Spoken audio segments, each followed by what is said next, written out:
This is week 172 of Russia's full-scale invasion of Ukraine. I'm Anna Belokur, reporting to you from Kyiv, and I'll be taking you through the top stories from Ukraine this week.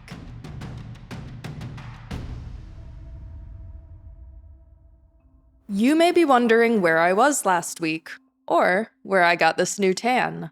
The answer is that along with my colleagues, I was in the Carpathian Mountains on a mental health retreat. Something that all of us really needed. The retreat took place in western Ukraine, not too far from the Romanian border, and just about as far from the front lines as you can get. Although nowhere in Ukraine is totally safe, it was a huge relief to not have to worry about drones and missiles for a few days. The trip was funded by donations from our community and gave us an opportunity to hike in nature, undergo group and one-on-one counseling sessions, and bond with each other outside of work. I can speak for everyone when I say that this was a wonderful experience that we are so grateful for, so thank you again to the community that made it possible. If the retreat gave us a long weekend to recover from the stress of reporting on the war, we were unfortunately brought back to reality quite quickly. On Tuesday night, our first night sleeping at home in Kyiv again, Russia launched one of the largest and most terrifying attacks on the capital to date, killing one person and injuring 4 more. I personally have never heard so many Shahed drones flying that low and being shot down in so many parts of the city. According to President Volodymyr Zelensky, Russia launched over 300 of them, along with ballistic missiles. 16 locations were hit across Kyiv, including St. Sophia's Cathedral, an 11th century church in the city center that's a protected UNESCO heritage site. Many of the explosions caused fires to break out, and I was glad that I didn't have to be on camera the next day because everyone's lungs were burning from the amount of smoke and debris in the air. Although Kyiv bore the brunt of Tuesday night's attack, Russia also killed 2 people in the southern city of Odessa, where a maternity hospital and residential buildings were struck. This kind of aerial strike has been escalating pretty linearly in recent months. Tuesday's attack followed a huge one the night before that saw a record 500 Russian drones launched against Ukraine. That attack hit the western Ukrainian city of Rivne and led Poland to scramble its fighter jets. There was another last Friday that hit Kyiv and other cities across Ukraine, which Russia claimed was retaliation for the Ukrainian operation the weekend before that destroyed over 40 bomber planes at airfields across Russia. I'd like to hammer home that what Russia claims to be retaliating against is merely Ukraine defending itself from invasion, and Russia's response to Ukraine destroying airplanes is to kill Ukrainian civilians sleeping in their beds. This is terrorism. It speaks for itself that there have been so many near record-breaking strikes on so many cities in just the last week that it was hard for me to piece together an exact timeline of which atrocities happened on what night. If you take one thing from this segment, let it be this. Despite what certain world leaders say about the good progress being made in peace negotiations, life across Ukraine is louder and scarier than ever, and things are escalating, not slowing down.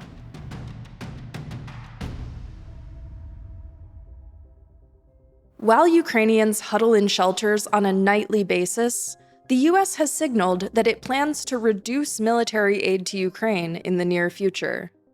On Tuesday, Defense Secretary Pete Hegseth said in a congressional hearing that the upcoming defense budget will see a downgraded level of support for Ukraine, as the U.S. seeks a historic level of funding for military readiness, putting American warfighters and their needs first.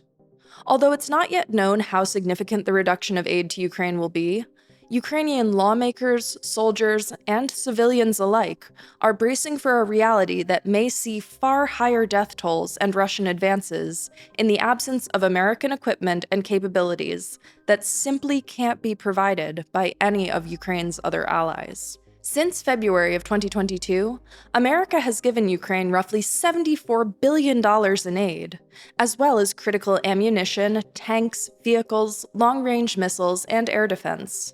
These donations have been game-changing, but are far from enough to ensure that Ukraine can defend itself on an ongoing basis, let alone win against Russia.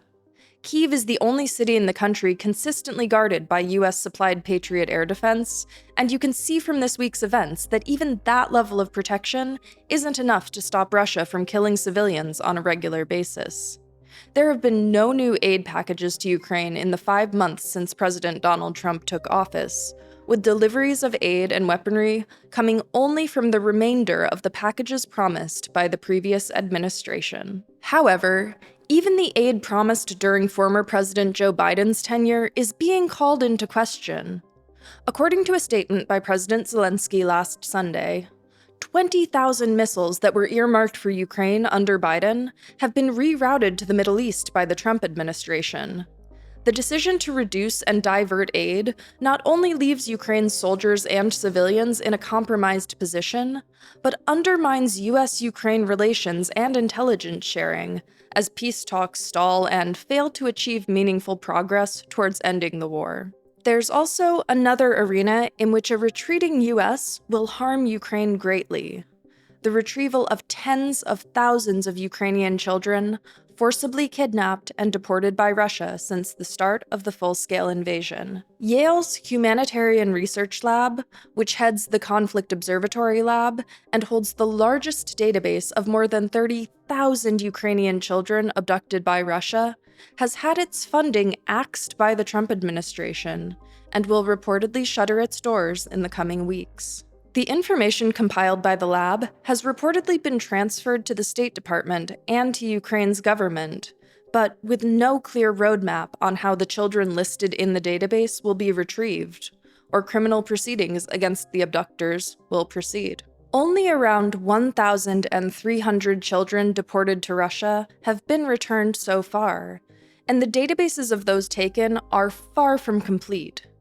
Once they reach Russia, Ukrainian children are often placed in Russian families or camps, where they undergo systematic erasure of their Ukrainian identities, lessons in Russian propaganda, and often military training, with those returned saying that Russia attempted to convince them that their country no longer wanted them. Ukraine has stated categorically that the return of its children is a non-negotiable prerequisite for any peace deal, something that world leaders are in near unilateral agreement on. And yet, without immediate and active steps taken, it's nearly impossible that the task will be accomplished. U.S. Secretary of State Marco Rubio, who reinstated funding to the Conflict Observatory after it was cut by now ex-Trump administration member Elon Musk's Department of Government Efficiency earlier this year, said on Wednesday that the platform's work cannot be equaled by any other body in Ukraine or Europe, urging the administration that he works for not to halt the funding. Congress has also lobbied for continued funding for the project, but to no avail.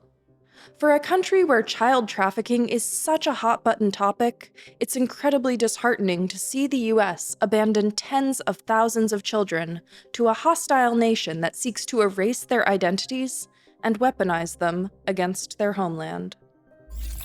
While we were in the mountains, we celebrated the news that our recent membership campaign was successful, bringing us to our goal of 20,000 members of the Kyiv independent community.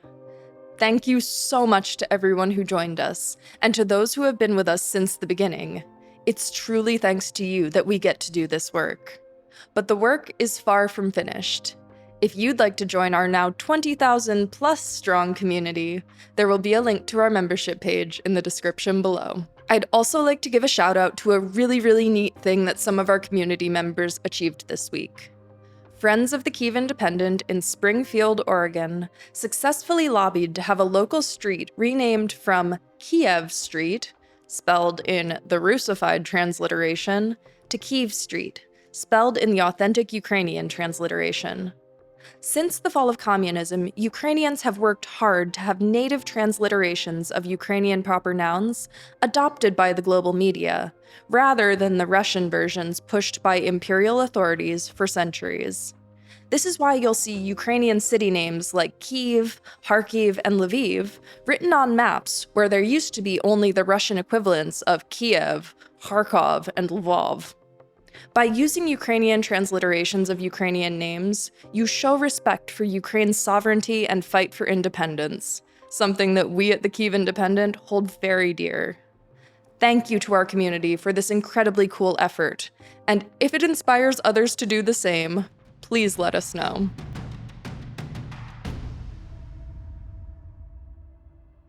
We'll start this section with a quick battlefield update. When we left off 2 weeks ago, Russia was making advances in Ukraine's northern Sumy Oblast, while authorities carried out the evacuation of civilians from villages located along the advancing front line. Russia is now making significant advances along multiple sectors of the front line in Donetsk and Sumy Oblasts, and quickly approaching Dnipropetrovsk Oblast.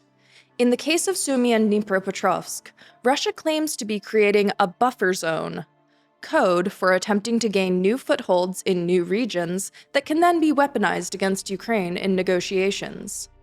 In the case of Dnipropetrovsk, it would mark the first ground fighting in the region since the invasion started. The oblast is landlocked, so to speak.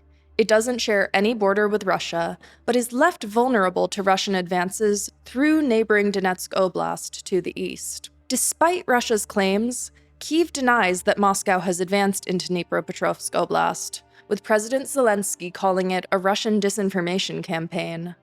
The Southern Operational Command said that tensions are high in the area, but also denied a Russian breakthrough. The General Staff has declined to comment on Russia's advances in Sumy, but the monitoring group Deep State confirmed last Sunday that Russia has occupied territory there. This week also marked a huge battlefield milestone. Russia surpassed the 1 million mark in casualties since February of 2022. This number accounts for soldiers that were killed, wounded, or missing in action, according to the General Staff of Ukraine's armed forces. Russia's high casualty rate can largely be attributed to a grim set of facts.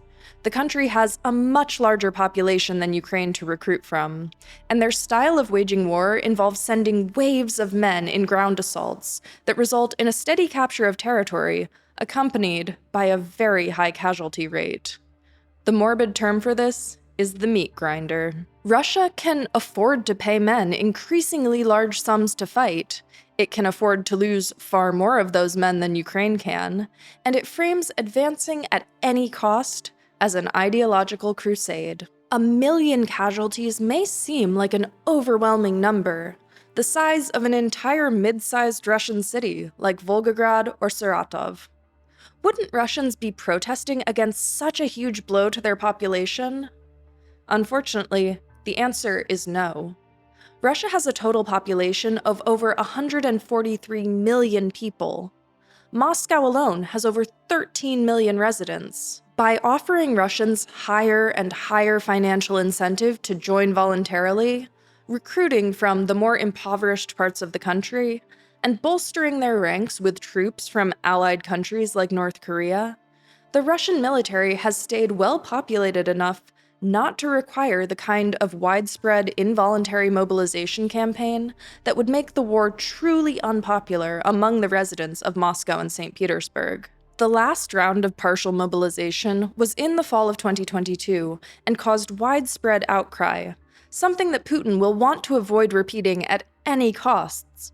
And at the current rate of recruitment versus casualty, he can continue to avoid it for some time to come. George Barros, Russia team lead at the Institute for the Study of War, told the Kyiv Independent that Russia is both recruiting and losing between 35 and 45,000 soldiers a month, while offering up to 4 times the average national salary for signing just a one-time military contract. This is obviously unsustainable in the long-term sense, and there's an inevitable demographic crisis coming for Russia years in the future as a result of these overwhelming death counts. But for now, when the goal is just to capture as much territory as quickly as possible, 1 million losses isn't enough to significantly slow Russia down anytime soon. You can see how increased economic pressure on Russia in the form of sanctions will speed up the point at which it can no longer pay off people to throw themselves into the meat grinder. You can also see how loosening sanctions on Russia will prolong its ability to recruit rather than forcibly mobilize. If leaders like American President Trump want to end the bloodbath, to use his own words, then maximizing pressure on Russia's economy should be a top priority. Putin's arguments and threats against sanctions betray an awareness that Russia can't afford to go on like this forever. For those truly interested in ending the war, now is the time to lean in, not back out. For our member question this week, I'll be handing it over to my colleague to give me a hand in answering. My name's Francis, and this week I'm going to be answering a question from one of our members. And here it is. Is there a feeling that Ukraine may consider moving past the US's help and rely on the EU to ultimately win out over Russia, even though they might have to wait it out as much as another year to have a lasting peace? It's a good question, a bit of a tricky one. First of all, waiting out is not going to bring peace on its own. Peace can only come when Russia stops. And so the question for Ukraine is, what is the best way on the battlefield and diplomatically to make Russia stop? On the other hand, it's hard to really move past USA's help when they're not really helping much at all. Trump is not passing new military aid, and they've actually said that they're going to be helping Ukraine less and less in the future. So I guess the question is, should Ukraine just be open about giving up on the US and go all in on Europe? Well, on one hand, there's nothing stopping Ukraine and Europe from advancing their partnership and from Europe helping more and more. On the other hand, the US is a huge player there. And if there's even a little chance that if they can do the right thing diplomatically and get President Trump to understand he needs to put pressure on Russia, I think Kyiv feels like it's still worth trying. The problem there is that it's been a few months now and there's no evidence that he has any intention to do that at all.